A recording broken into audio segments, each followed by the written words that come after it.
Chapter 1 of An Iron Will by Orison Swett Marden, assisted by Abner Bailey.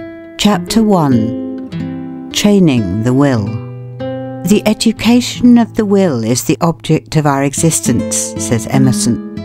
Nor is this putting it too strongly if we take into account the human will in its relations to the divine.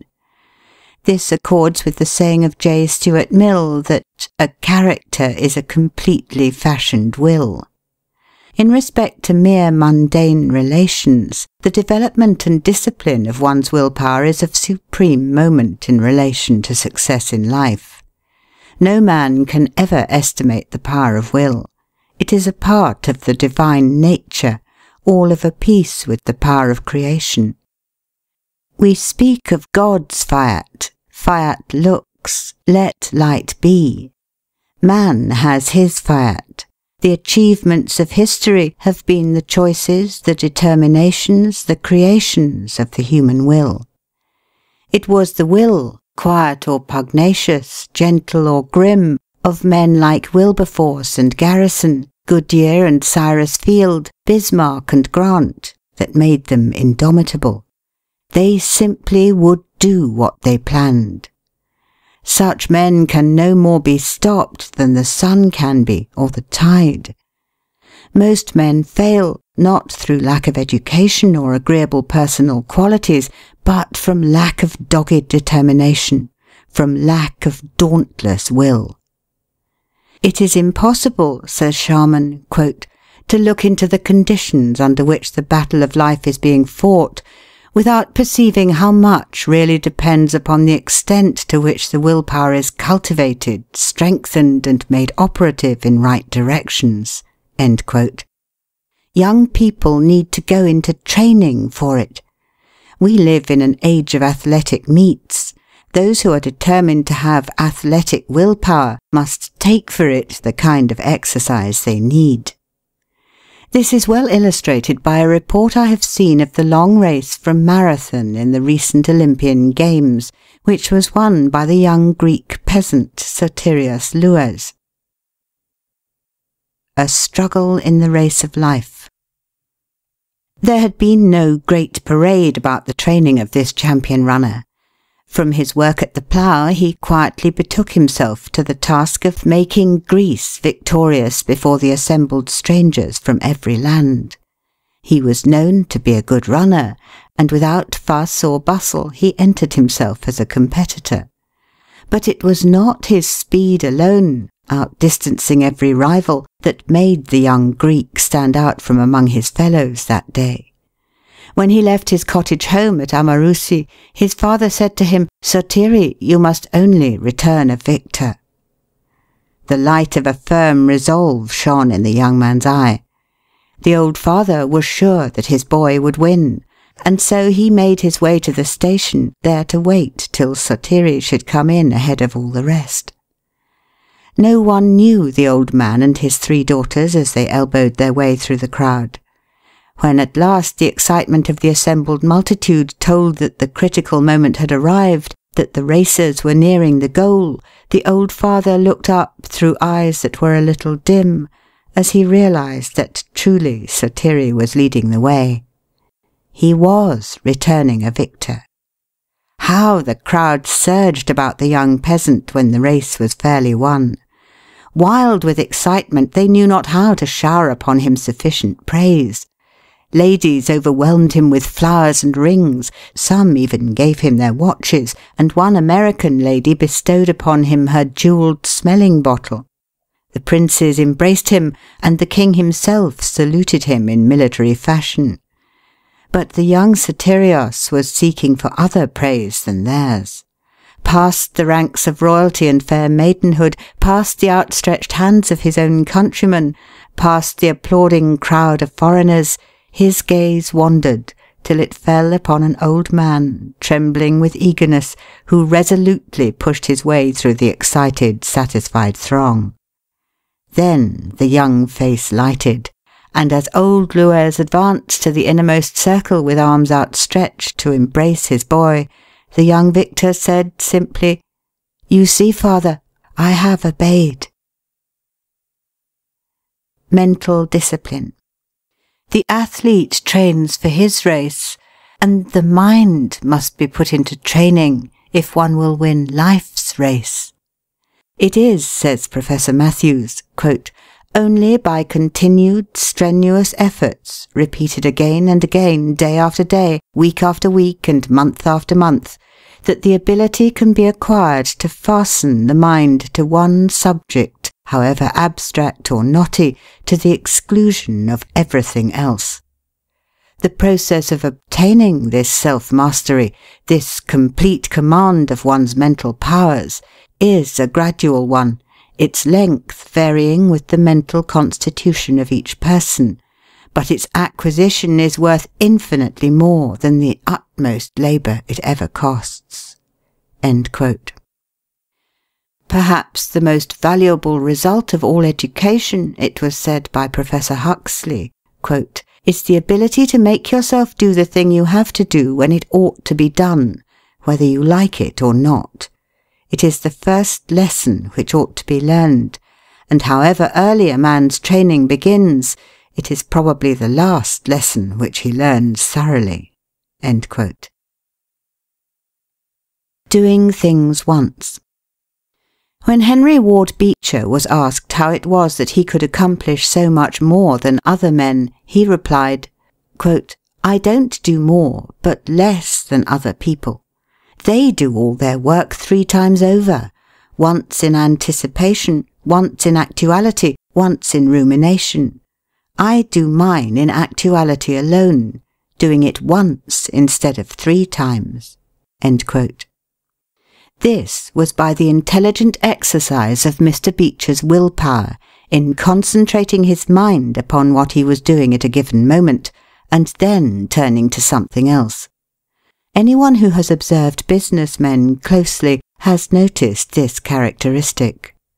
One of the secrets of a successful life is to be able to hold all of our energies upon one point, to focus all of the scattered rays of the mind upon one place or thing. Centralizing force. The mental reservoir of most people is like a leaky dam which we sometimes see in the country, where the greater part of the water flows out without going over the wheel and doing the work of the mill. The habit of mind-wandering, of worrying about this and that. Quote, "Genius, that power which dazzles mortal eyes, is oft but perseverance in disguise." End quote. Many a man would have been a success had he connected his fragmentary efforts. Spasmodic, disconnected attempts without concentration, uncontrolled by any fixed idea, will never bring success. It is continuity of purpose alone that achieves results. Learning to swim. The way to learn to run is to run. The way to learn to swim is to swim. The way to learn to develop willpower is by the actual exercise of willpower in the business of life. The man that exercises his will, says an English essayist, quote, makes it a stronger and more effective force in proportion to the extent to which such exercise is intelligently and perseveringly maintained. End quote. The forth-putting of willpower is a means of strengthening willpower. The will becomes strong by exercise. To stick to a thing till you are master is a test of intellectual discipline and power. Dr. Kyler. It is astonishing, says Dr. Theodore Kyler, quote, how many men lack this power of holding on until they reach the goal. They can make a sudden dash, but they lack grit. They are easily discouraged. They get on as long as everything goes smoothly, but when there is friction, they lose heart. They depend on stronger personalities for their spirit and strength. They lack independence or originality. They only dare to do what others do. They do not step boldly from the crowd and act fearlessly. End quote. The big trees. What is needed by him who would succeed in the highest degree possible is careful planning. He is to accumulate reserved power, that he may be equal to all emergencies. Thomas Starr King said that the great trees of California gave him his first impression of the power of reserve. Quote, "It was the thought of the reserve energies that had been compacted into them," he said, "that stirred me. The mountains had given them their iron and rich stimulants. The hills had given them their soil, the clouds had given their rain and snow, and 1,000 summers and winters had poured forth their treasures about their vast roots." End quote. No young man can hope to do anything above the commonplace who has not made his life a reservoir of power on which he can constantly draw, which will never fail him in any emergency. Be sure that you have stored away in your powerhouse the energy, the knowledge that will be equal to the great occasion when it comes.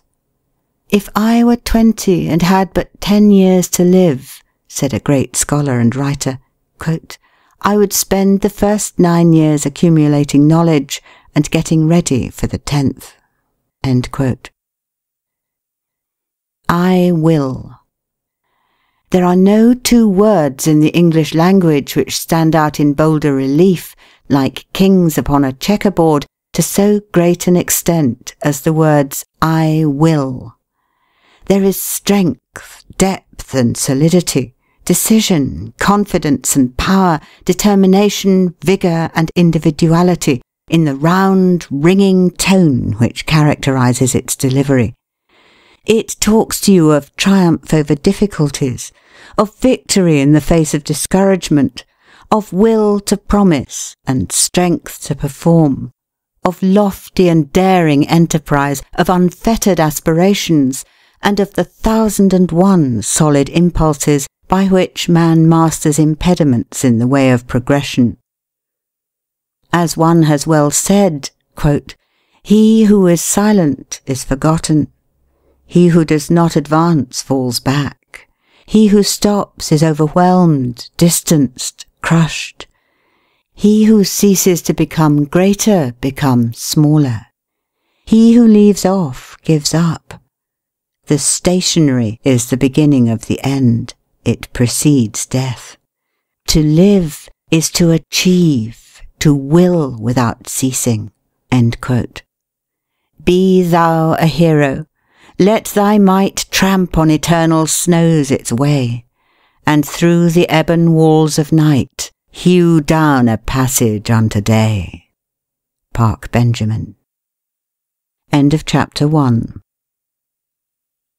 Chapter 2 of An Iron Will by Orison Swett Marden, assisted by Abner Bailey. The Rulers of Destiny. There is no chance, no destiny, no fate can circumvent or hinder or control the firm resolve of a determined soul. Gifts count for nothing. Will alone is great. All things give way before it soon or late. What obstacle can stay the mighty force of the sea-seeking river in its course, or cause the ascending orb of day to wait? Each well-born soul must win what it deserves. Let the fool prate of luck. The fortunate is he whose earnest purpose never swerves, whose slightest action or inaction serves the one great aim. Ella Wheeler Wilcox. There is always room for a man of force. Emerson. The king is the man who can. Carlyle. A strong, defiant purpose is many-handed, and lays hold of whatever is near that can serve it. It has a magnetic power that draws to itself whatever is kindred. T. T. Munger. What is willpower, looked at in a large way, but energy of character?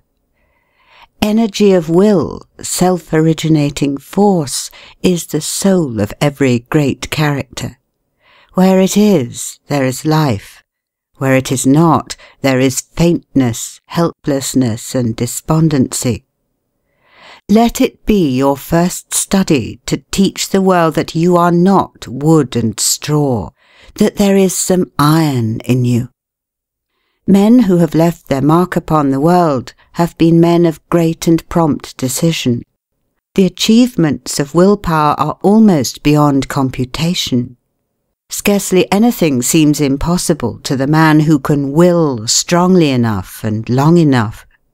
One talent with a will behind it will accomplish more than 10 without it, as a thimbleful of powder in a rifle, the bore of whose barrel will give it direction, will do greater execution than a carload burned in the open air. The wills, the won'ts, and the can'ts. There are 3 kinds of people in the world, says a recent writer, quote, the wills, the won'ts, and the can'ts. The first accomplish everything, the second oppose everything, the third fail in everything. End quote.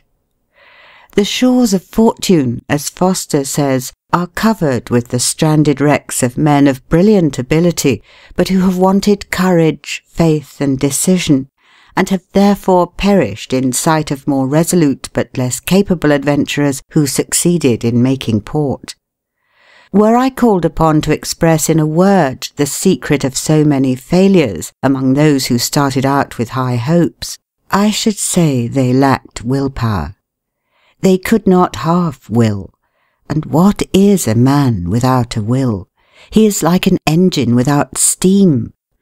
Genius unexecuted is no more genius than a bushel of acorns in a forest of oaks.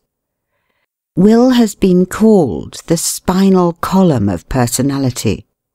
The will in its relation to life, says an English writer, quote, may be compared at once to the rudder and to the steam engine of a vessel, on the confined and related action of which it depends entirely for the direction of its course and the vigour of its movement. End quote.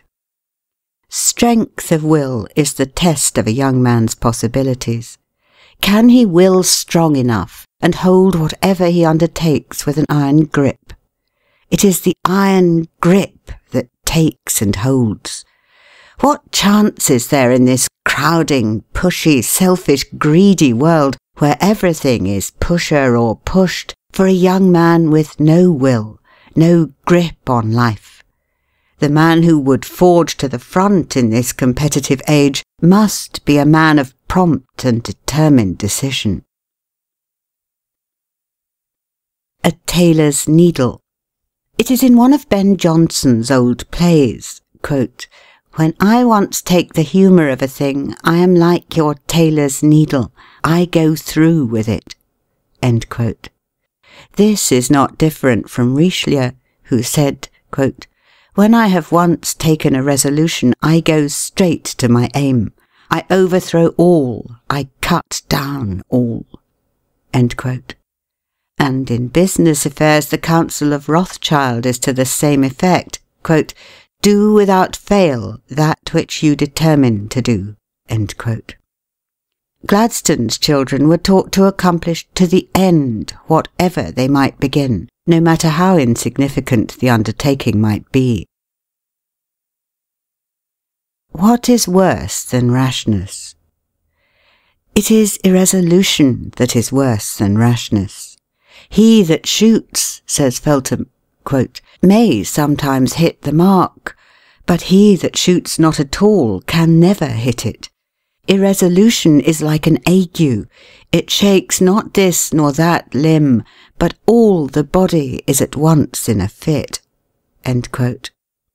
The man who is forever twisting and turning, backing and filling, hesitating and dawdling, shuffling and parleying, weighing and balancing, splitting hairs over non-essentials, listening to every new motive which presents itself, will never accomplish anything. But the positive man, the decided man, is a power in the world, and stands for something. You can measure him and estimate the work that his energy will accomplish. Opportunity is coy, is swift is gone before the slow, the unobservant, the indolent, or the careless can seize her. Vigilance in watching opportunity, said Phelps, quote, tact and daring in seizing upon opportunity, force and persistence in crowding opportunity to its utmost of possible achievement, these are the martial virtues which must command success. End quote. The best men, remarked Chapin, quote, are not those who have waited for chances, but who have taken them, besieged the chance, conquered the chance, and made chance the servitor. End quote. Is it not possible to classify successes and failures by their various degrees of willpower? A man who can resolve vigorously upon a course of action, and turns neither to the right nor to the left, though a paradise tempt him, who keeps his eyes upon the goal, whatever distracts him, is sure of success. Not every vessel that sails from Tarshish will bring back the gold of Ophir. But shall it therefore rot in the harbour? No, give it sails to the wind. Conscious power. Conscious power, says Mellers, quote, exists within the mind of everyone. Sometimes its existence is unrealized, but it is there. It is there to be developed and brought forth, like the culture of that obstinate but beautiful flower, the orchid.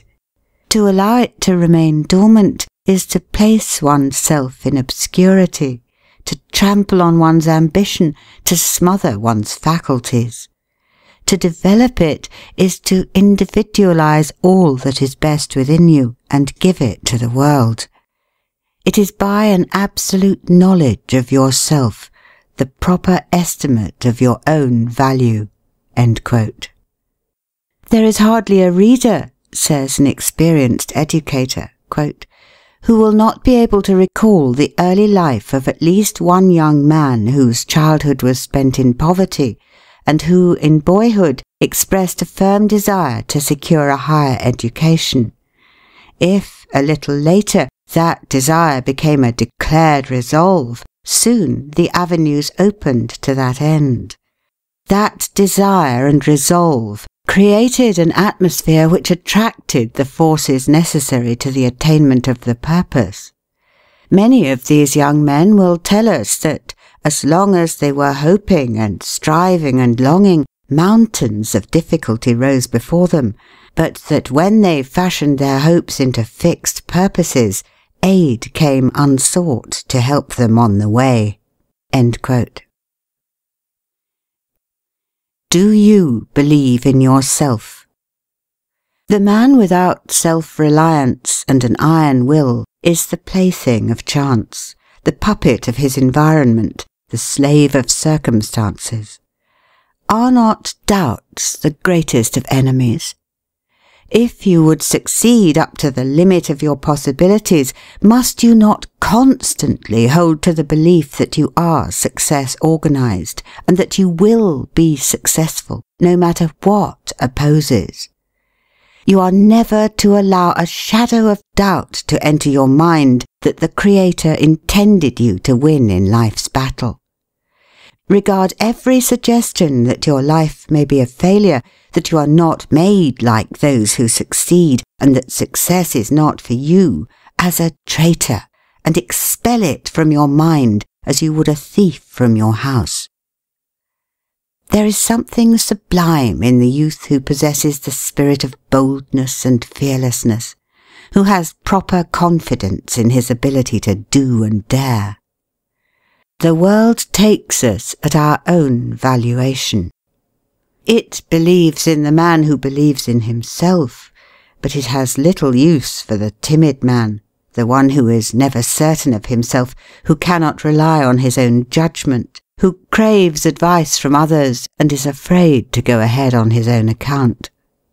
It is the man with a positive nature, the man who believes that he is equal to the emergency, who believes he can do the thing he attempts, who wins the confidence of his fellow man. He is beloved because he is brave and self-sufficient. Those who have accomplished great things in the world have been, as a rule, bold, aggressive, and self-confident. They dared to step out from the crowd and act in an original way. They were not afraid to be generals. There is little room in this crowding, competing age for the timid, vacillating youth. He who would succeed today must not only be brave, but must also dare to take chances. He who waits for certainty never wins. The law of the soul is eternal endeavour that bears the man onward and upward forever. A man can be too confiding in others, but never too confident in himself. Never admit defeat or poverty. Stoutly assert your divine right to hold your head up and look the world in the face. Step bravely to the front, whatever opposes, and the world will make way for you. No one will insist upon your rights while you yourself doubt that you have any. Believe you were made for the place you fill. Put forth your whole energies. Be awake. Electrify yourself. Go forth to the task. A young man once said to his employer, quote, "Don't give me an easy job. I want to handle heavy boxes, shoulder great loads. I would like to lift a big mountain and throw it into the sea." End quote. And he stretched out two brawny arms while his honest eyes danced and his whole being glowed with conscious strength. The world in its heart admires the stern, determined doer. The world turns aside to let any man pass who knows whither he is going. It is wonderful how even the apparent casualties of life seem to bow to a spirit that will not bow to them, and yield to assist a design after having in vain attempted to frustrate it. The man who succeeds, says Prentice Mulford, quote, "must always in mind or imagination live, move, think, and act as if he gained that success, or he never will gain it." End quote. "We go forth," said Emerson, quote, "austere, dedicated, believing in the iron links of destiny, and will not turn on our heels to save our lives. A book, a bust, or only the sound of a name shoots a spark through the nerves, and we suddenly believe in will. We cannot hear of personal vigour of any kind, great power of performance, without fresh resolution." End quote. End of Chapter 2. Chapter 3 of An Iron Will by Orison Swett Marden, assisted by Abner Bailey. Force of will in camp and field. Oh, what miracles have been wrought by the self-confidence, the self-determination of an iron will! What impossible deeds have been performed by it! It was this that took Napoleon over the Alps in midwinter. It took Farragut and Dewey past the cannons, torpedoes, and mines of the enemy. It led Nelson and Grant to victory.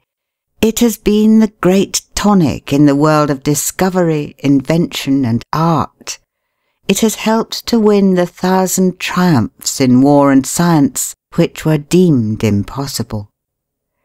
The secret of Jeanne d'Arc's success was not alone in rare decision of character, but in the seeing of visions which inspired her to self-confidence, confidence in her divine mission. It was an iron will that gave Nelson command of the British fleet, a title and a statue at Trafalgar Square. It was the keynote of his character when he said, "When I don't know whether to fight or not, I always fight." It was an iron will that was brought into play when Horatius, with 2 companions, held 90,000 Tuscans at bay until the bridge across the Tiber had been destroyed. when Leonidas at Thermopylae checked the mighty march of Xerxes, when Themistocles off the coast of Greece shattered the Persians' armada, when Caesar, finding his army hard pressed, seized spear and buckler and snatched victory from defeat, when Winkelried gathered to his breast a sheaf of Austrian spears and opened a path for his comrades, when Wellington fought in many climes without ever being conquered, when Ney on 100 fields changed apparent disaster into brilliant triumph, when Sheridan arrived from Winchester as the Union retreat was becoming a rout and turned the tide, when Sherman signalled his men to hold the fort, knowing that their leader was coming. History furnishes thousands of examples of men who have seized occasions to accomplish results deemed impossible by those less resolute. Prompt decision and whole-souled action sweep the world before them. Who was the organizer of the modern German Empire? Was he not the man of iron? Napoleon and Grant. What would you do if you were besieged in a place entirely destitute of provisions? Asked the examiner when Napoleon was a cadet. If there were anything to eat in the enemy's camp, I should not be concerned. When Paris was in the hands of a mob and the authorities were panic-stricken, in came a man who said, "I know a young officer who can quell this mob." "Send for him." Napoleon was sent for. He came, he subjugated the mob, he subjugated the authorities, he ruled France, then conquered Europe. May the 10th, 1796, Napoleon carried the bridge at Lodi in the face of the Austrian batteries trained upon the French end of the structure. Behind them were 6,000 troops. Napoleon massed 4,000 grenadiers at the head of the bridge, with a battalion of 300 carbineers in front. At the tap of the drum, the foremost assailants wheeled from the cover of the street wall under a terrible hail of grape and canister and attempted to pass the gateway to the bridge. The front ranks went down like stalks of grain before a reaper. The column staggered and reeled backward, and the valiant grenadiers were appalled by the task before them. Without a word or a look of reproach, Napoleon placed himself at their head, and his aides and generals rushed to his side. Forward again over heaps of dead that choked the passage, and a quick run counted by seconds only carried the column across 200 yards of clear space, scarcely a shot from the Austrians taking effect beyond the point where the platoons wheeled for the first leap. The guns of the enemy were not aimed at the advance. The advance was too quick for the Austrian gunners. So sudden and so miraculous was it all that the Austrian artillerists abandoned their guns instantly, and their supports fled in a panic instead of rushing to the front and meeting the French onslaught. This Napoleon had counted on in making the bold attack. What was Napoleon but the thunderbolt of war? He once journeyed from Spain to Paris at 17 miles an hour in the saddle. "Is it possible to cross the path?" asked Napoleon of the engineers who had been sent to explore the dreaded pass of St. Bernard. "Perhaps," was the hesitating reply. "It is within the limits of possibility." "Forward, then." Yet Ulysses S. Grant, a young man unknown to fame, with neither money nor influence, with no patrons or friends, in 6 years fought more battles, gained more victories, captured more prisoners, took more spoils, commanded more men than Napoleon did in 20 years. "The great thing about him," said Lincoln, "is cool persistence." Don't swear, fight. When the Spanish fire on San Juan Hill became almost unbearable, some of the Rough Riders began to swear. Colonel Wood, with the wisdom of a good leader, called out, amid the whistle of the Mauser bullets, "Don't swear! Fight!" In a skirmish at Salamanca, while the enemy's guns were pouring shot into his regiment, Sir William Napier's men became disobedient. He at once ordered a halt and flogged 4 of the ringleaders under fire. The men yielded at once, and then marched 3 miles under a heavy cannonade as coolly as if it were a review. When Pellissier, the Crimean chief of Zouaves, struck an officer with a whip, the man drew a pistol that missed fire. The chief replied, "Fellow, I order you a 3 days' arrest for not having your arms in better order." The man of iron will is cool in the hour of danger. I had to run like a cyclone. This was what Roosevelt said about his pushing on up San Juan Hill ahead of his regiment. I had to run like a cyclone to stay in front and keep from being run over. The personal heroism of Hobson or of Cushing, who blew up the Albemarle 40 years ago, was but the expression of a magnificent willpower. It was this which was the basis of General Wheeler's unparalleled military advancement. A second lieutenant at 23, a colonel at 24, a brigadier general at 25, a major general at 26, a corps commander at 27, and a lieutenant general at 28. General Wheeler had 16 horses killed under him, and a great number wounded. His saddle equipments and clothes were frequently struck by the missiles of the enemy. He was 3 times wounded, once painfully. He had 32 staff officers or acting staff officers killed or wounded. In almost every case they were immediately by his side.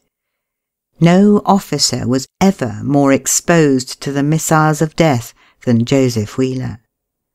What is this imperial characteristic of manhood, an iron will, but that which underlies all magnificent achievement, whether by heroes of the Light Brigade or the heroic firefighters of our great cities?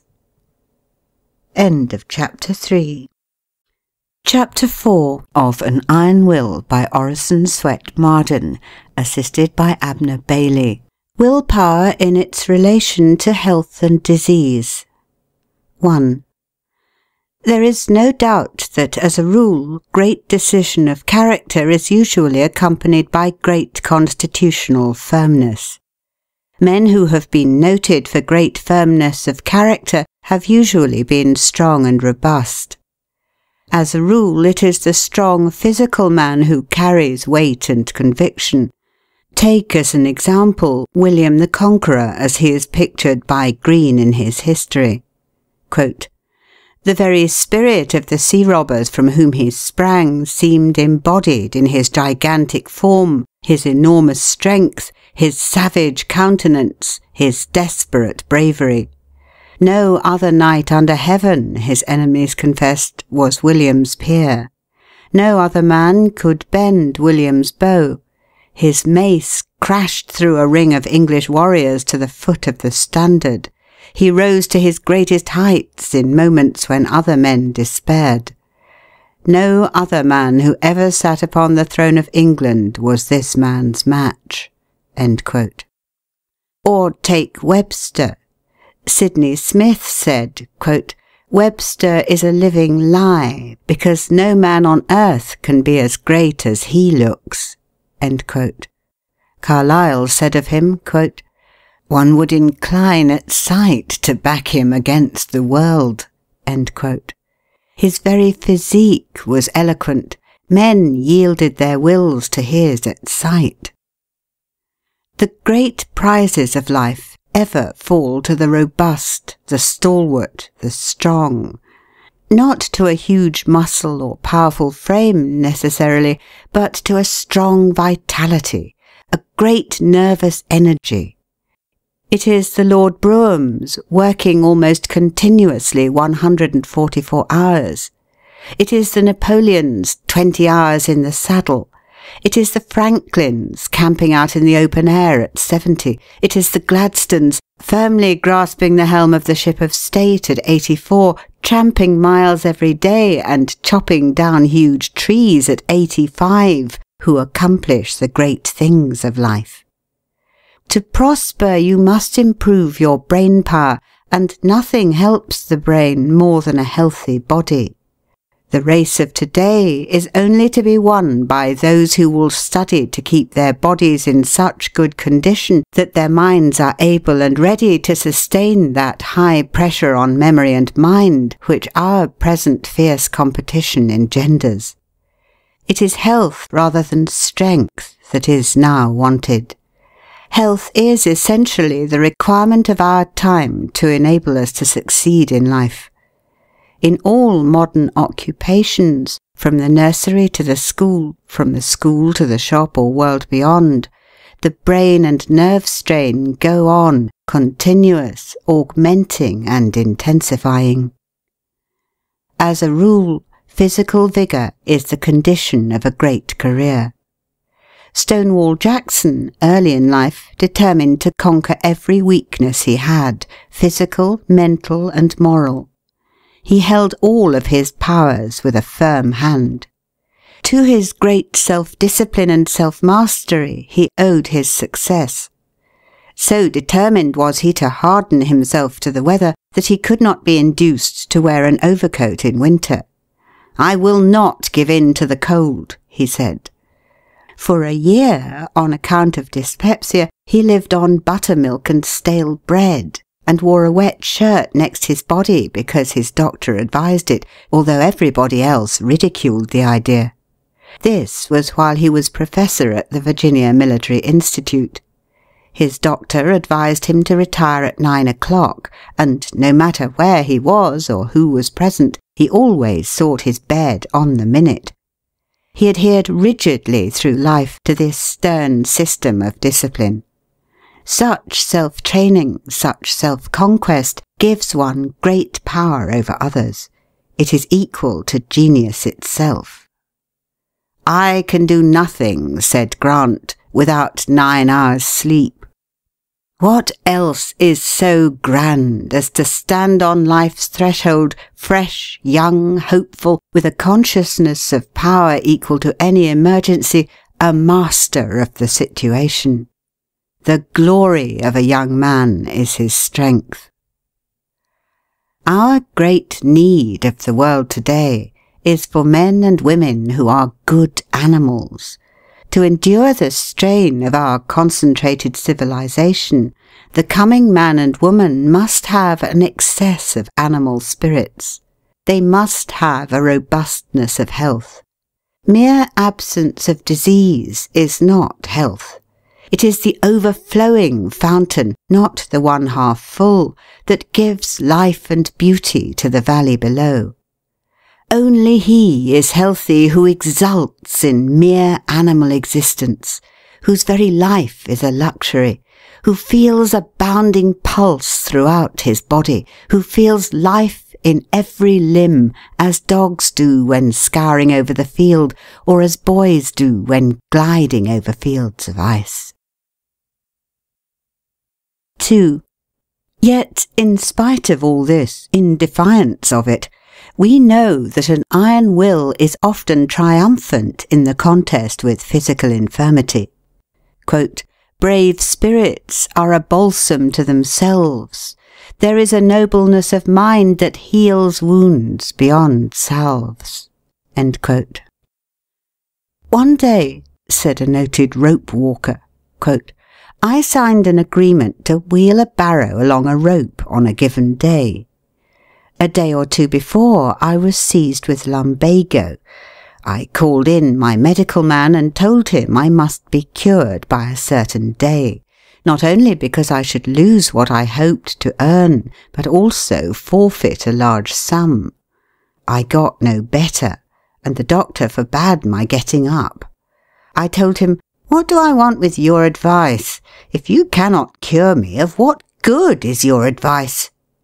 When I got to the place, there was the doctor protesting I was unfit for the exploit. I went on, though I felt like a frog with my back. I got ready my pole and my barrow, took hold of the handles, and wheeled it along the rope as well as I ever did.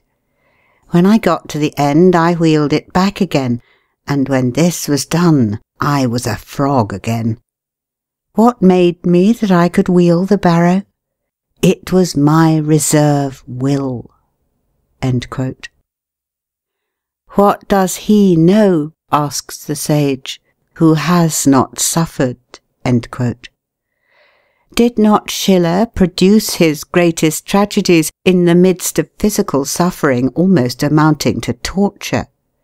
Handel was never greater than when, warned by palsy of the approach of death and struggling with distress and suffering, he sat down to compose the great works which have made his name immortal in music. Beethoven was almost totally deaf and burdened with sorrow when he produced his greatest works. Milton, writing "Who best can suffer, best can do," wrote at his best when in feeble health and when poor and blind.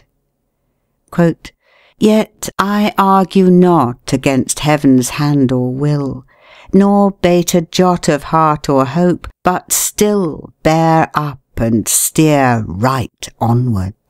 End quote.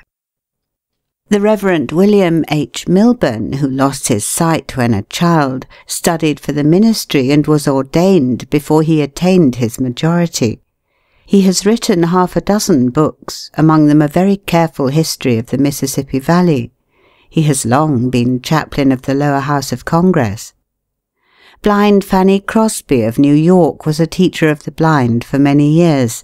She has written nearly 3,000 hymns, among which are "Pass Me Not, O Gentle Saviour," "Rescue the Perishing," "Saviour More Than Life to Me," and "Jesus Keep Me Near the Cross."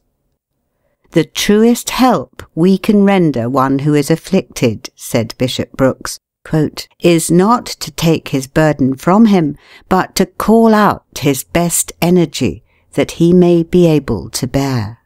End quote. What a mighty will Darwin had! He was in continual ill health. He was in constant suffering. His patience was marvellous. No one but his wife knew what he endured. For 40 years, says his son, quote, "he never knew one day of health." End quote. Yet during those 40 years he unremittingly forced himself to do the work from which the mightiest minds and the strongest constitutions would have shrunk. He had a wonderful power of sticking to a subject. He used almost to apologize for his patience, saying that he could not bear to be beaten, as if it were a sign of weakness. Bulwer advises us to refuse to be ill, never to tell people we are ill, never to own it ourselves. Illness is one of those things which a man should resist on principle. Do not dwell upon your ailments, nor study your symptoms. Never allow yourself to be convinced that you are not complete master of yourself. Stoutly affirm your own superiority over bodily ills. We should keep a high ideal of health and harmony constantly before the mind. Is not the mind the natural protector of the body? We cannot believe that the Creator has left the whole human race entirely at the mercy of only about 6 specific drugs which always act with certainty. There is a divine remedy placed within us for many of the ills we suffer. If we only knew how to use this power of will and mind to protect ourselves, many of us would be able to carry youth and cheerfulness with us into the teens of our 2nd century. The mind has undoubted power to preserve and sustain physical youth and beauty, to keep the body strong and healthy, to renew life, and to preserve it from decay many years longer than it does now. The longest-lived men and women have, as a rule, been those who have attained great mental and moral development. They have lived in the upper region of a higher life, beyond the reach of much of the jar, the friction, and the discords which weaken and shatter most lives. Every physician knows that courageous people with indomitable will are not half as likely to contract contagious diseases as the timid, the vacillating, the irresolute. A thoughtful physician once assured a friend that if an express agent were to visit New Orleans in the yellow fever season, having $40,000 in his care, he would be in little danger of the fever so long as he kept possession of the money. Let him once deliver that into other hands, and the sooner he left the city, the better. Napoleon used to visit the plague hospitals even when the physicians dreaded to go, and actually put his hands upon the plague-stricken patients. He said the man who was not afraid could vanish the plague. A willpower like this is a strong tonic to the body.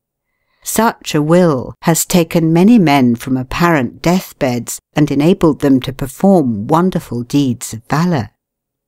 When told by his physicians that he must die, Douglas Jerrold said, "And leave a family of helpless children? I won't die." He kept his word and lived for years. End of chapter 4.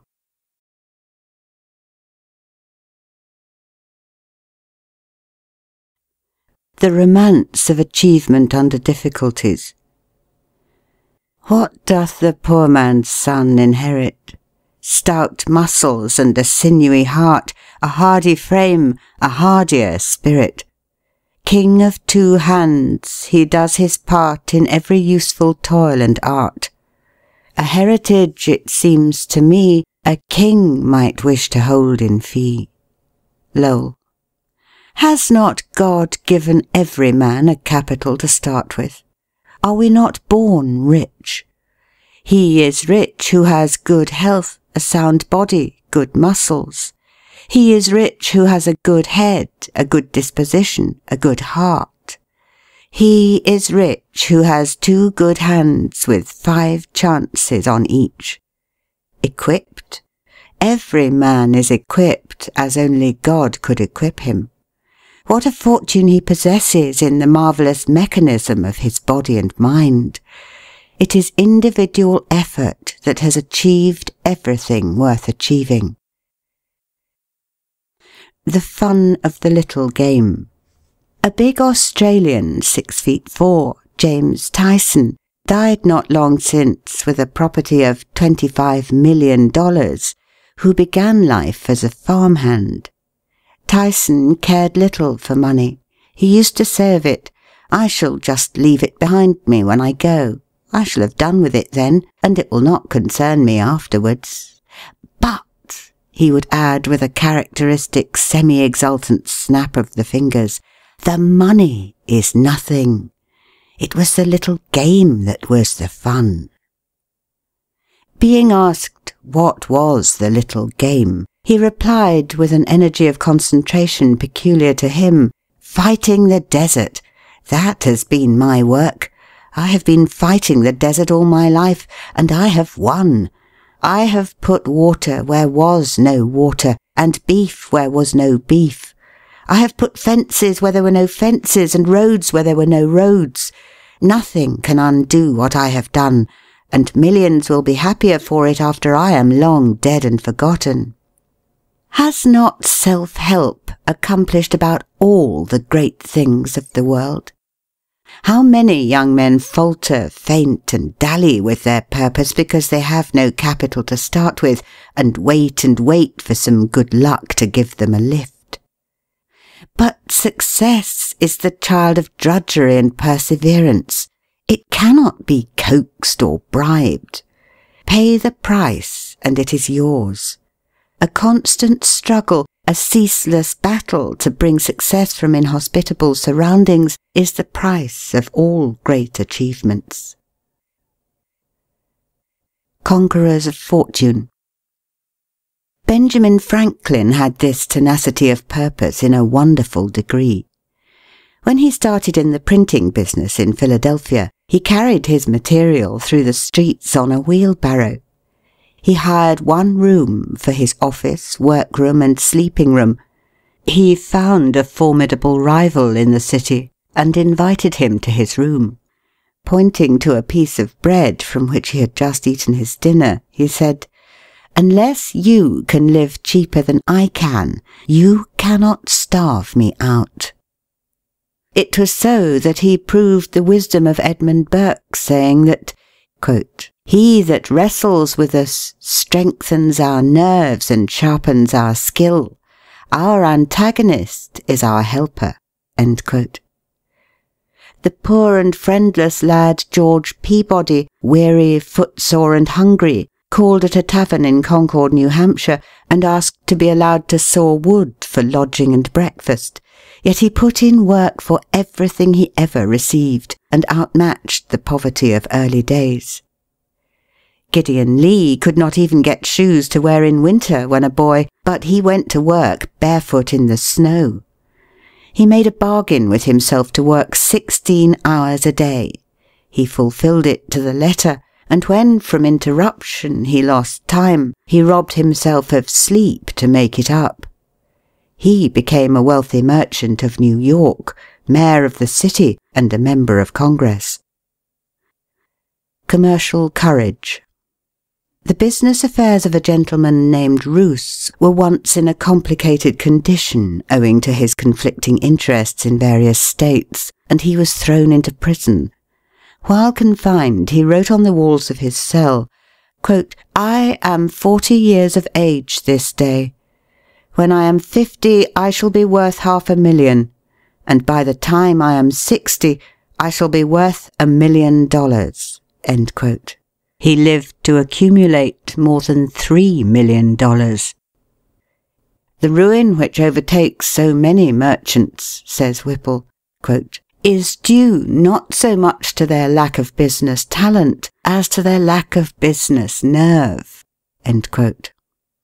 Cyrus W. Field had retired from business with a large fortune when he became possessed with the idea that by means of a cable laid upon the bottom of the Atlantic Ocean, telegraphic communication could be established between Europe and America. He plunged into the undertaking with all the force of his being. It was an incredibly hard contest. The forests of Newfoundland, the lobby in Congress, the unskilled handling of breaks on his Agamemnon cable, a second and a third breaking of the cable at sea, the cessation of the current in a well-laid cable, the snapping of a superior cable on the Great Eastern, all these availed not to foil the iron will of Field, whose final triumph was that of mental energy in the application of science. 4 New York journalists. To Horace Greeley, the founder of the Tribune, I need not allude. His story is or ought to be in every schoolbook.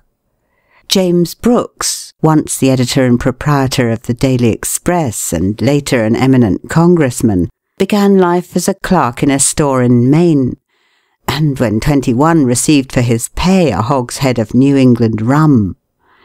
He was so eager to go to college that he started for Waterville with his trunk on his back, and when he was graduated he was so poor and plucky that he carried his trunk on his back to the station as he went home. When James Gordon Bennett was 40 years old, he collected all his property, $300, and in a cellar with a board upon 2 barrels for a desk, himself his own typesetter, office boy, publisher, newsboy, clerk, editor, proofreader, and printer's devil, he started the New York Herald. He did this after many attempts and defeats in trying to follow the routine instead of doing his own way. Never was any man's early career a better illustration of Wendell Phillips' dictum, quote, "What is defeat? Nothing but education, nothing but the first steps to something better." End quote. Thurlow Weed, who was a journalist for 57 years, strong, sensible, genial, tactful, and of magnificent physique, who did so much to shape public policy in the Empire State, tells a most romantic story of his boyhood. Quote, "I cannot ascertain how much schooling I got at Catskill, probably less than a year, certainly not a year and a half, and this was when I was not more than 5 or 6 years old. I felt a necessity at an early age of trying to do something for my own support. My first employment was in sugar making, an occupation to which I became much attached. I now look with great pleasure upon the days and nights passed in the sap bush. The want of shoes, which, as the snow was deep, was no small privation, was the only drawback upon my happiness. I used, however, to tie pieces of an old rag carpet around my feet, and got along pretty well, chopping wood and gathering up sap. But when the spring advanced and bare ground appeared in spots, I threw off the old carpet encumbrance and did my work barefoot. There is much leisure time for boys who are making maple sugar. I devoted this time to reading, when I could obtain books, but the farmers of that period had few or no books save their Bibles. I borrowed books whenever and wherever I could. I heard that a neighbour 3 miles off had borrowed from a still more distant neighbour a book of great interest. I started off barefoot in the snow to obtain the treasure. There were spots of bare ground upon which I would stop to warm my feet, and there were also along the road occasional lengths of log fence from which the snow had melted, and upon which it was a luxury to walk.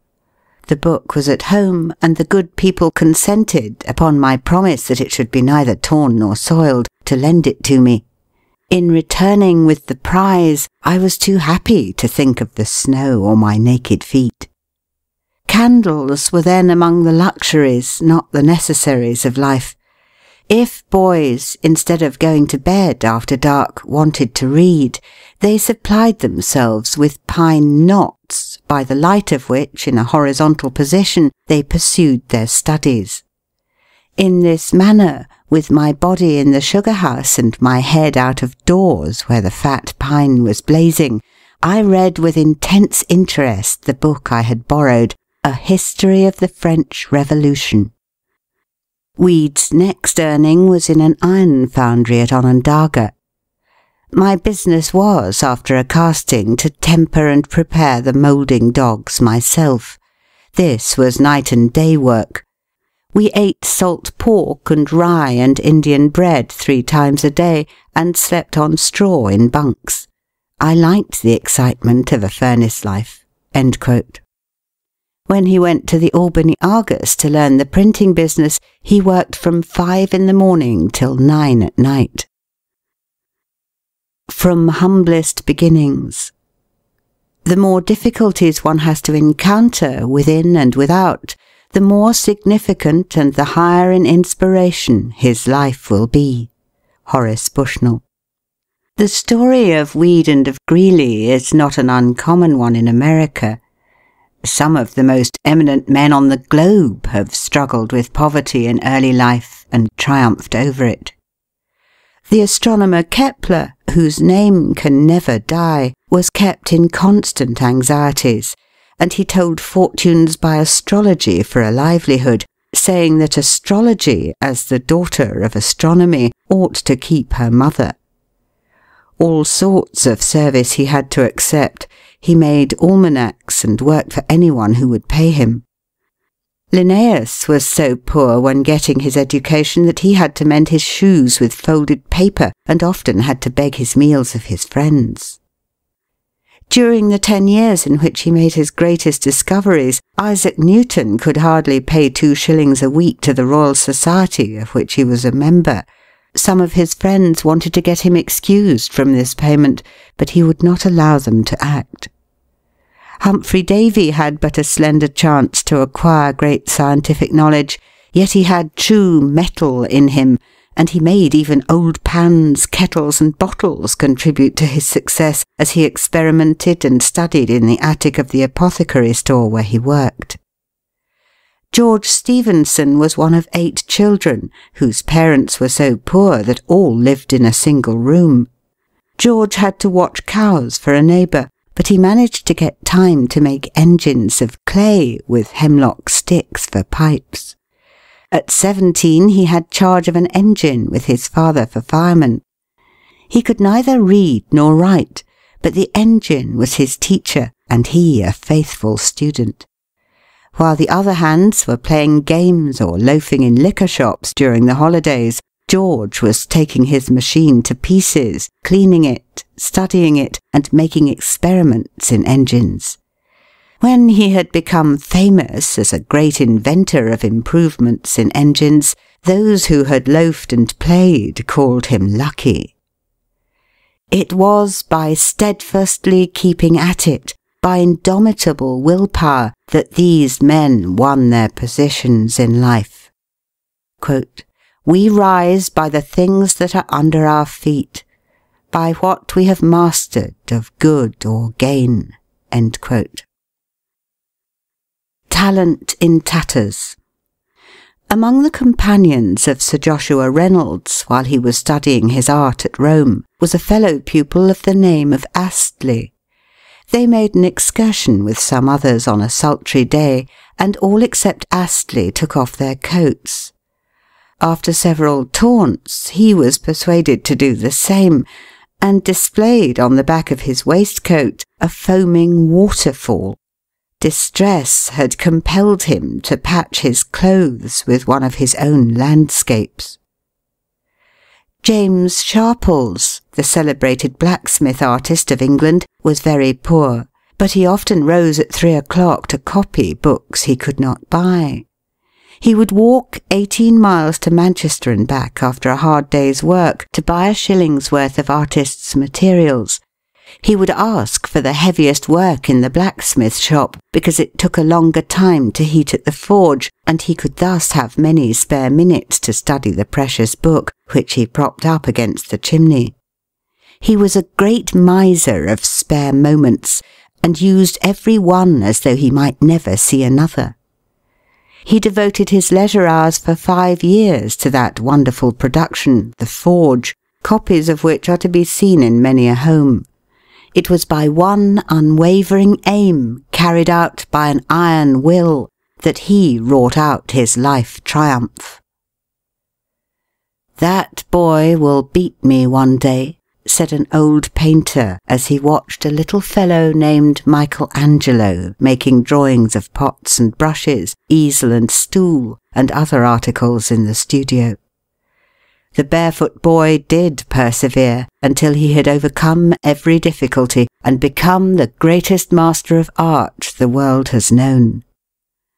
Although Michelangelo made himself immortal in 3 different occupations, and his fame might well rest upon his Dome of St. Peter as an architect, upon his Moses as a sculptor, or upon his Last Judgment as a painter, yet we find by his correspondence, now in the British Museum, that when he was at work on his colossal bronze statue of Pope Julius II, he was so poor that he could not have his younger brother come to visit him at Bologna, because he had but one bed in which he and 3 of his assistants slept together. Yet, quote, "the star of an unconquered will arose in his breast, serene and resolute and still and calm and self-possessed." End quote. Concentrated energy. The struggles and triumphs of those who are bound to win is a never-ending tale. Nor will the procession of enthusiastic workers cease so long as the globe is turning on its axle. Say what we will of genius, specialized in 100 callings, yet the fact remains that no amount of genius has ever availed upon the earth unless enforced by willpower to overcome the obstacles that hedge about everyone who would rise above the circumstances in which he was born, or become greater than his calling. Was not Virgil the son of a porter, Horace of a shopkeeper, Demosthenes of a cutler, Milton of a money scrivener, Shakespeare of a wool stapler, and Cromwell of a brewer? Ben Jonson, when following his trade of a mason, worked on Lincoln's Inn in London, with trowel in hand and a book in his pocket. Joseph Hunter was a carpenter in youth, Robert Burns a ploughman, Keats a druggist, Thomas Carlyle and Hugh Miller masons. Dante and Descartes were soldiers. Cardinal Wolsey, Defoe and Kirke White were butchers' sons. Faraday was the son of an ostler, and his teacher, Humphrey Davy, was an apprentice to an apothecary. Kepler was a waiter-boy in a German hotel, Bunyan a tinker, Copernicus the son of a Polish baker. They rose by being greater than their callings, as Arkwright rose above mere barbering, Bunyan above tinkering, Wilson above shoemaking, Lincoln above rail-splitting, and Grant above tanning. By being first-class barbers, tinkers, shoemakers, rail-splitters, tanners, they acquired the power which enabled them to become great inventors, authors, statesmen, generals. John Kay, the inventor of the fly shuttle, James Hargreaves, who introduced the spinning jenny, and Samuel Crompton, who originated mule spinning, were all artisans, uneducated and poor, but were endowed with natural faculties which enabled them to make a more enduring impression upon the world than anything that could have been done by the mere power of scholarship or wealth. It cannot be said of any of these great names that their individual courses in life would have been what they were, had there been lacking a superb willpower resistless as the tide to bear them upward and onward. Let fortune empty her whole quiver on me. I have a soul that like an ample shield can take in all and verge enough for more. Fate was not mine, nor am I fate's.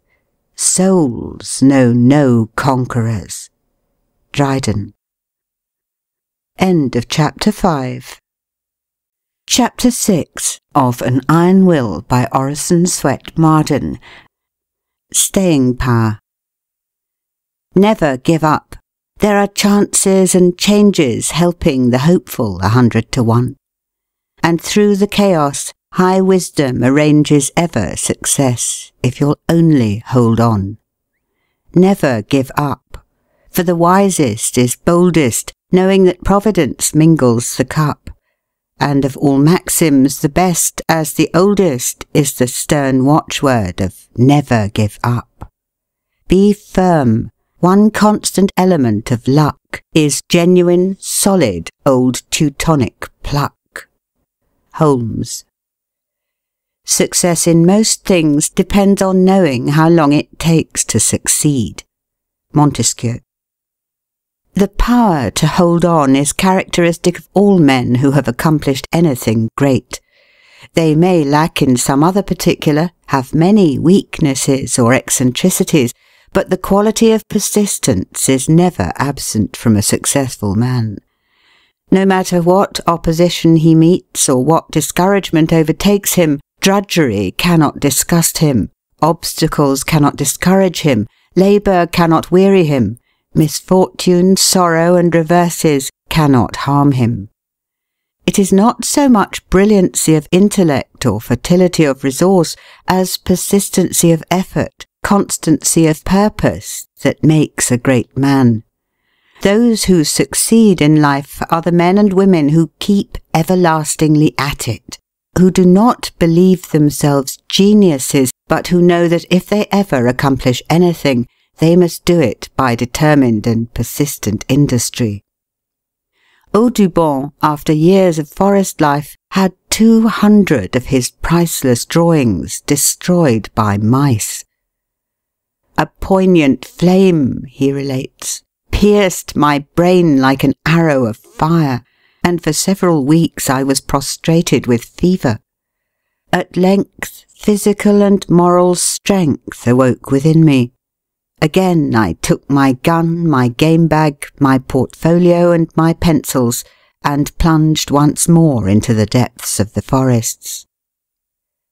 All are familiar with the misfortune of Carlyle while writing his History of the French Revolution. After the first volume was ready for the press, he loaned the manuscript to a neighbour, who left it lying on the floor, and the servant girl took it to kindle the fire. It was a bitter disappointment, but Carlyle was not the man to give up. After many months of poring over hundreds of volumes of authorities and scores of manuscripts, he reproduced that which had burned in a few minutes. Proceed, and light will dawn. The slightest acquaintance with literary history would bring to light a multitude of heroes of poverty or misfortune, of men and women perplexed and disheartened, who have yet aroused themselves to new effort at every new obstacle. It is related by Arago that he found under the cover of a textbook he was binding a short note from d'Alembert to a student. "Go on, sir, go on. The difficulties you meet with will resolve themselves as you advance. Proceed, and light will dawn, and shine with increasing clearness on your path." That maxim, said Arago, was my greatest master in mathematics. Had Balzac been easily discouraged, he would have hesitated at the words of warning given by his father. "Do you know that in literature a man must be either a king or a beggar?" "Very well," was the reply. "I will be a king." His parents left him to his fate in a garret. For 10 years he fought terrible battles with hardship and poverty, but won a great victory at last. He won it after producing 40 novels that did not win. Zola's early manhood witnessed a bitter struggle against poverty and deprivation. Until 20 he was a spoiled child, but on his father's death he and his mother began the battle of life in Paris. Of his dark time, Zola himself says, quote, "Often I went hungry for so long that it seemed as if I must die. I scarcely tasted meat from 1 month's end to another, and for 2 days I lived on 3 apples. Fire, even on the coldest nights, was an undreamed of luxury, and I was the happiest man in Paris when I could get a candle by the light of which I might study at night." End quote. Samuel Johnson's bare feet at Oxford showed through the holes in his shoes, yet he threw out at his window the new pair that someone left at his door. He lived for a time in London on 9 cents a day. For 13 years he had a hard struggle with want. John Locke once lived on bread and water in a Dutch garret, and Heine slept many a night on a barn floor with only a book for his pillow. It was to poverty as a thorn urging the breast of Harriet Martineau that we owe her writings. There are no more interesting pages in biography than those which record how Emerson, as a child, was unable to read the 2nd volume of a certain book because his widowed mother could not afford the amount, 5 cents, necessary to obtain it from the circulating library. "Poor fellow," said Emerson as he looked at his delicately reared little son, quote, "how much he loses by not having to go through the hard experiences I had in my youth." End quote. It was through the necessity laid upon him to earn that Emerson made his first great success in life as a teacher. "I know," he said, quote, "no such unquestionable badge and ensign of a sovereign mind as that tenacity of purpose which, through all change of companions or parties or fortunes, changes never, bates no jot of heart or hope, but wearies out opposition and arrives at its port." End quote. She can never succeed. Louisa Alcott earned $200,000 by her pen. Yet when she was first dreaming of her power, her father handed her a manuscript one day that had been rejected by Mr. Fields, editor of The Atlantic, with the message, Tell Louisa to stick to her teaching. She can never succeed as a writer. Tell him I will succeed as a writer, and someday I shall write for the Atlantic. Not long after, she wrote for the Atlantic a poem that Longfellow attributed to Emerson, and there came a time when she wrote in her diary, quote, 20 years ago I resolved to make the family independent if I could. At 40 that is done. Debts all paid, even the outlawed ones, and we have enough to be comfortable. It has cost me my health, perhaps. End quote. I trample on impossibilities. So it was said by Lord Chatham. Why, asked Mirabeau, quote, should we call ourselves men unless it be to succeed in everything everywhere? End quote. It is all very well, said Charles J. Fox, quote, to tell me that a young man has distinguished himself by a brilliant first speech. He may go on satisfied with his first triumph. But show me a young man who has not succeeded at first and has then gone on, and I will back that man to do better than those who succeeded at the first trial. End quote. Cobden broke down completely the first time he appeared on a platform in Manchester, and the chairman apologised for him. But he did not give up speaking until every poor man in England had a larger, better, and cheaper loaf. Young Disraeli sprung from a hated and persecuted race, pushed his way up through the middle classes and upper classes until he stood self-poised upon the topmost round of political and social power. At first he was scoffed at, ridiculed, rebuffed, hissed from the House of Commons. He simply said, quote, the time will come when you will hear me. End quote. The time did come, and he swayed the sceptre of England for a quarter of a century. How massive was the incalculable reserve power of Lincoln as a youth, or of President Garfield, woodchopper, bell ringer, and sweeper general in college. Persistent purpose. We hear a great deal of talk about genius, talent, luck, chance, cleverness, and fine manners playing a large part in one's success. Leaving out luck and chance, all these elements are important factors. Yet the possession of any or all of them, unaccompanied by a definite aim, a determined purpose, will not ensure success. Men drift into business, they drift into society, they drift into politics, they drift into what they fondly and but vainly imagine is religion.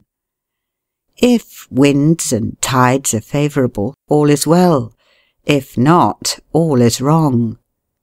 Stalker says, quote, most men merely drift through life, and the work they do is determined by 100 different circumstances.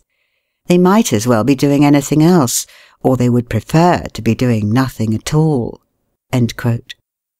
Yet, whatever else may have been lacking in the giants of the race, the men who have been conspicuously successful have all had one characteristic in common: doggedness and persistence of purpose. It does not matter how clever a youth may be, whether he leads his class in college or outshines all the other boys in his community. He will never succeed if he lacks this essential of determined persistence. Many men who might have made brilliant musicians, artists, teachers, lawyers, able physicians or surgeons, in spite of predictions to the contrary, have fallen short of success because deficient in this quality. Persistence of purpose is a power. It creates confidence in others. Everybody believes in the determined man. When he undertakes anything, his battle is half won, because not only he himself, but everyone who knows him, believes that he will accomplish whatever he sets out to do. People know that it is useless to oppose a man who uses his stumbling blocks as stepping stones, who is not afraid of defeat, who never, in spite of calumny or criticism, shrinks from his task, who never shirks responsibility, who always keeps his compass pointed to the North Star of his purpose, no matter what storms may rage about him. The persistent man never stops to consider whether he is succeeding or not. The only question with him is how to push ahead, to get a little farther along, a little nearer his goal. Whether it lead over mountains, rivers, or morasses, he must reach it. Every other consideration is sacrificed to this one dominant purpose. The success of a dull or average youth and the failure of a brilliant one is a constant surprise in American history. But if the different cases are closely analysed, we shall find that the explanation lies in the staying power of the seemingly dull boy, the ability to stand firm as a rock under all circumstances, to allow nothing to divert him from his purpose. 3 necessary things. 3 things are necessary, said Charles Sumner. Quote, first, backbone. Second, backbone. Third, backbone. End quote. A good chance alone is nothing. Education is nothing without strong and vigorous resolution and stamina to make one accomplish something in the world. An encouraging start is nothing without backbone. A man who cannot stand erect, who wobbles first one way and then the other, who has no opinion of his own or courage to think his own thought, is of very little use in this world. It is grit, it is perseverance, it is moral stamina and courage that govern the world. At the trial of the 7 bishops of the Church of England for refusing to aid the king to overthrow the Protestant faith, it was necessary to watch the officers at the doors, lest they send food to some juryman and aid him to starve the others into an agreement. Nothing was allowed to be sent in but water for the jurymen to wash in, and they were so thirsty they drank it up. At first, 9 were for acquitting and 3 for convicting. 2 of the minority soon gave way. The third, Arnold, was obstinate. He declined to argue. Austin said to him, "Look at me. I am the largest and the strongest of the 12, and before I will find such a petition as this libel, here will I stay till I am no bigger than a tobacco pipe." Arnold yielded at 6 in the morning. Success against odds. Yes, to this thought I hold with firm persistence. The last result of wisdom stamps it true. He only earns his freedom and existence who daily conquers them anew. Goethe. It is interesting to notice how some minds seem almost to create themselves, says Irving. Quote, springing up under every disadvantage and working their solitary but irresistible way through 1,000 obstacles. End quote. Opposing circumstances create strength. Opposition gives us greater power of resistance. To overcome one barrier gives us greater ability to overcome the next. History is full of examples of men and women who have redeemed themselves from disgrace, poverty, and misfortune by the firm resolution of an iron will. Success is not measured by what a man accomplishes, but by the opposition he has encountered and the courage with which he has maintained the struggle against overwhelming odds. Not the distance we have run, but the obstacles we have overcome, the disadvantages under which we have made the race, will decide the prizes. It is defeat, says Henry Ward Beecher, quote, that turns bone to flint and gristle to muscle and makes men invincible, and formed those heroic natures that are now in ascendancy in the world. Do not then be afraid of defeat. You are never so near to victory as when defeated in a good cause." End quote. Governor Seymour of New York, a man of great force and character, said in reviewing his life, quote, "If I were to wipe out 20 acts, what should they be? Should it be my business mistakes, my foolish acts, for I suppose all do foolish acts occasionally, my grievances? No, for, after all, these are the very things by which I have profited. So I finally concluded I should expunge, instead of my mistakes, my triumphs. I could not afford to dismiss the tonic of mortification, the refinement of sorrow. I needed them, every one." End quote. "Every condition, be it what it may," says Channing, quote, "has hardships, hazards, pains. We try to escape them.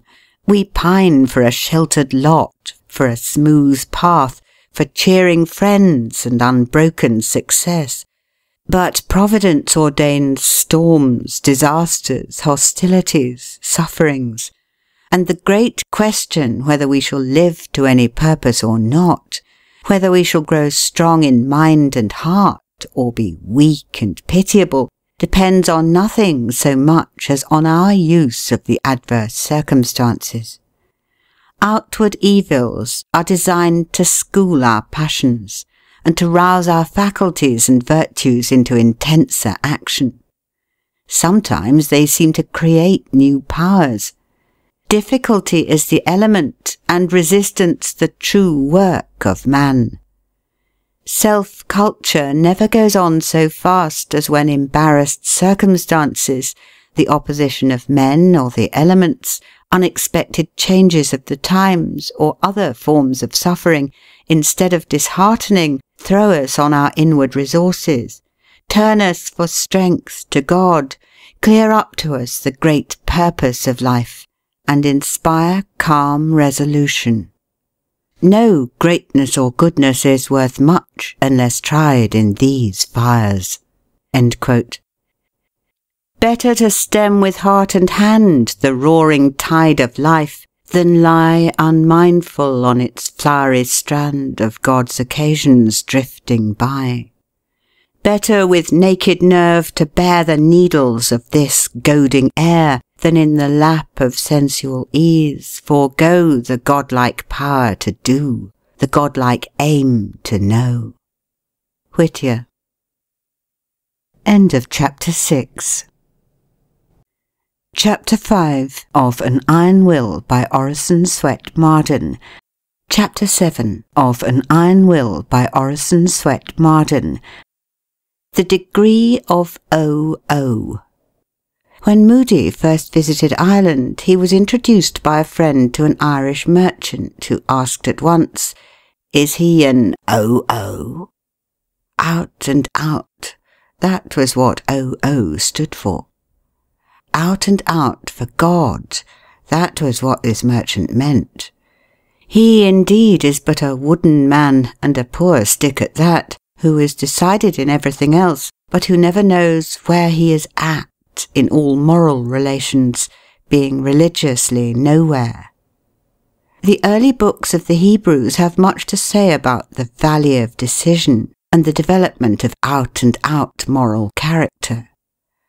Woefully lacking in a well-balanced willpower is the man who stands side by side with moral evil personified, in hands with it, to serve it willingly as a tool and servant. Morally made in God's image, what is more sane, more wholesome, more fitting for a man than his rising up promptly, decidedly, to make the divine will his own will in all moral action, to take it as the supreme guide to go by? It is the glory of the human will to coincide with the divine will. Doing this, a man's iron will, instead of being a malignant, selfish power, will be useful in uplifting mankind. God has spoken, or he has not spoken. If he has spoken, the wise will hear. We search the world for truth. We cull the good, the pure, the beautiful from graven stone and written scroll, from all the flower fields of the soul. And, weary seekers of the best, we come back laden from our quest to find that all the sages said is in the book our mother read. Whittier. O earth that blooms and birds that sing, O stars that shine when all is dark, in type and symbol thou dost bring the life divine, and bid us hark, that we may catch the chant sublime, and rising pass the bounds of time.